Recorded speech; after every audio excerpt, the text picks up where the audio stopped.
Hi guys, at the back end of last year I decided to invest in myself / splurge a little bit, and I went ahead and bought the Bose L1 Compact system. Here's a little rundown as to how I'm getting on so far.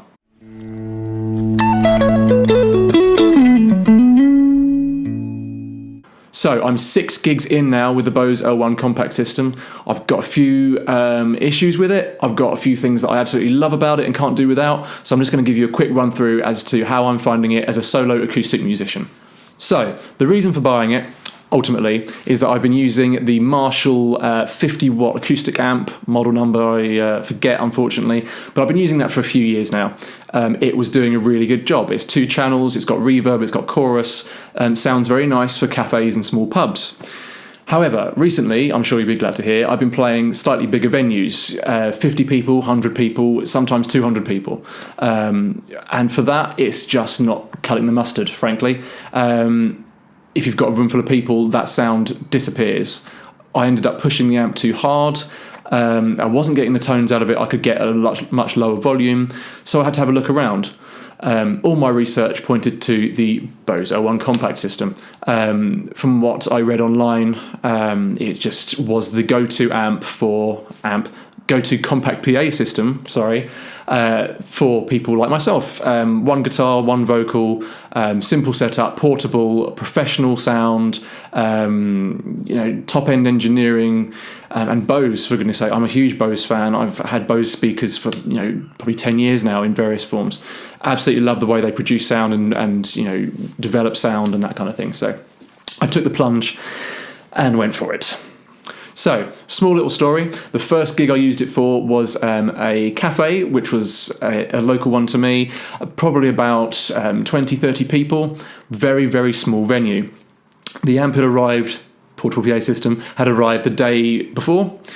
I took it straight out of the box, made sure it all worked, went to the gig, plugged it in, and panicked because I thought I couldn't hear my guitar. Now, initially I thought, oh my goodness, is my lead broken? What's going on? As you do as a musician, you worry about these things. But no, it was there. The guitar was absolutely there. It's just that my ears had got so used to hearing my guitar, how it sounded through the Marshall 50 watt acoustic amp. What the Bose was doing is giving me the proper top end, the proper low end, to the point that I'd never actually heard my acoustic guitar before like that. Apart from being plugged into big house PA systems, of course. So my initial panic, suddenly my ears almost clicked into tune, and I was like, wow, that's what my guitar sounds like. Suddenly a very happy bunny, and I really enjoyed that gig, because suddenly I was, thank you very much, sounding like the way I always wanted to. The way I'm hearing myself when I practice was just being amplified. So I was really happy with that straight off the bat. It did a good job in that tiny cafe with those 30 people all talking and having wine and getting louder as they have more wine. It did a good job of making me heard above all those voices, so I was really happy with that. To continue that story, a few days later, I did a gig in quite a large pub. It was probably about 60, 70 people on a Saturday night.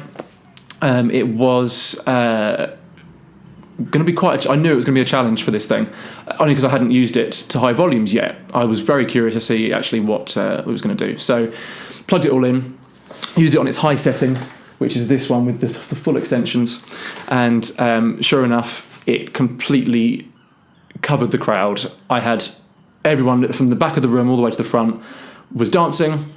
I'm sure that had very little to do with actually my playing ability, and more to do with the fact they could actually hear what they were meant to hear. The bass was there where it needed to be, the top end was where it needed to be. Bear in mind, I'm just singing and playing acoustic guitar. There's not much you can do with it, but somehow this thing pushed the air enough to cover the whole room, much like a big PA system would do. Unbelievably impressed with it. I had people at that gig that have seen me 10, 12 times, we'll call them fans, who came up to me afterwards and said, that's the best we've ever heard you, which is a hell of a compliment, and it's all down to this piece of kit. So they are a couple of my experiences, and the gigs I've done since have been similar, small or big. They've been fantastic. They've just been, I know I've got confidence in the equipment. It sounds professional, it sounds crisp and clean. I know it's going to carry, I know it's built for any environment. So I'm very, very happy at my investment. However, con number 1, this only has 2 channels. Now, for me, acoustic guitar and vocal, that's absolutely no problem. However, as musicians, sometimes we like to play with other people, whether that's being part of a small band, maybe a keyboard player wants to sit in with you, if you're doing an open mic night, various different situations that you'd want a PA system, a compact PA system for. This, as it is, doesn't deliver that. It gives you those 2 channels. A bit confused about that, which brings me on to point number 2, or should I say con number 2. There are no onboard effects. Now, I knew both of these points before I bought the thing. The onboard effects I didn't think I'd miss. When I use my guitar, I use a little pedal board with a bit of reverb on there, compression if I need it, so I knew I'd be covered there. I've never sung without some effects on my voice. I don't think I'm a very good singer. I'm certainly not a confident one. So having something on my voice, a little bit of sugar on the voice, it just makes me feel more at home. It makes it feel warmer, less bare bones. I'm sure any singers out there will know what I'm talking about. It's very noticeable for me having nothing on the vocal, and completely nothing on the vocal. So you've got a small bass control, a small treble control on there, and a volume. I'm going to need to buy another pedal or indeed a mixing unit to give me something. I know that won't be for everyone. I know some people will be quite happy with having just the plain vocal on there, the bare bones of it. I need something else. I need a bit extra. So I'm looking at some of the TC Helicon stuff, which looks fantastic, and I'll probably do a review about those things as and when I buy them. But yeah, for the 6-7 gigs I've done now with this unit, every single gig I've driven away going, I need something, because it's just not enough. Now, Bose do sell mixing units that do plug in and match with the ToneMatch system, which I've heard is incredible. And the unit itself has every make and model of microphone that's ever been made and presets to go with it to get the optimum settings and EQ for that microphone, which is all editable. It's got reverb on it, it's got delay, it's got chorus, compression, everything you could possibly imagine, but it's all on this separate unit. Now, the separate unit, I believe, costs around the £300 mark. Don't quote me on that. So I would need to have that as an add-on to something that's already cost me £700. Now, have Bose intentionally not included the effects or extra channels on this so that you buy the mixer? I should mention the mixer also, even the small one, just gives you 4 channels. That's not a huge amount. And I know you could get comparable mixers for cheaper than that, or for the same price you can get more inputs. So have they intentionally not put them on this so that you have to buy the mixer to get all these effects and to bring the best out of this? Because I have read some reviews that have said that other mixers, when working with this, don't sound as good as the Bose standalone mixer. I'm really confused. There's so much out on the market. It's a very competitive market at the moment. Why not throw just a reverb on there? It's not, just a reverb that you could split between both channels. It's not difficult to do in this day and age. It's really, really not. And it just give that little bit extra, which means I wouldn't have to now spend more money on someone else's product. That's a no-brainer for me, but then I don't work for Bose. Obviously, that's a decision they've made, and good luck to them. They're the finest makers of audio equipment in the world, in my opinion. That all being said, this absolutely is an investment. I feel so confident going into every single gig with this, knowing I'm going to sound the way I want to sound.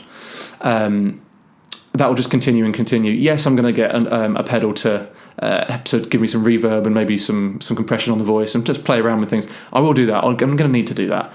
But ultimately, the voice doesn't sound bad. It fits well with the guitar. It's still there. It's still sounding like me. It's just not exactly what my ears want to hear. So I'm very happy with this, and I will be using it for a very, very long time in the future. Something else worth mentioning, of course, is the portability of this thing. I am so impressed. I can get from my car to the gig, the sub-unit in one hand, guitar in the other, also leads and pedal board in the other, and the additional speakers on my back, and I can just walk straight into the gig. That's me, and if it's a venue I've not seen before, I know that I can fill that room. If it's huge, I can fill it if it's tiny. It's just that confidence walking into any gig, knowing I can sound the way I want to sound. So hats off to Bose for I think, being groundbreaking in that. Hassle-free, no wires, click, click, click. The amount of people I've had looking at the thing, just like admiring me setting up, which never happens, believe me, but admiring the fact that it's just a quick zip bag and click, click, click, and within 2 minutes I'm set up, which is amazing. On the back of that, I did a gig 2 nights ago. I got stuck in traffic on the way. There was an hour's drive. I got stuck in traffic. Was supposed to be starting at 7:30. I got there at 7:20. Ordinarily, I'd be panicking. You know, I'm a big believer in turning up to a gig early if you can. You know, stay professional at all times, peeps. But no, this time round, I got there at 20 past. I ran into the place, and by 25 past, I wasn't completely set up, but I could make noise. So it put the bar manager, all the staff at ease, because they were like, oh, okay, that's quick. He's ready to go soon. When does that ever happen? Like less than 5 minutes, I was good to go. So what can you say about that? So guys, I hope to be doing more reviews of equipment that I'm currently using for my live gigs. Please let me know if there's anything you'd like me to review in particular, and like and subscribe if possible. Thanks very much. I'll see you again soon.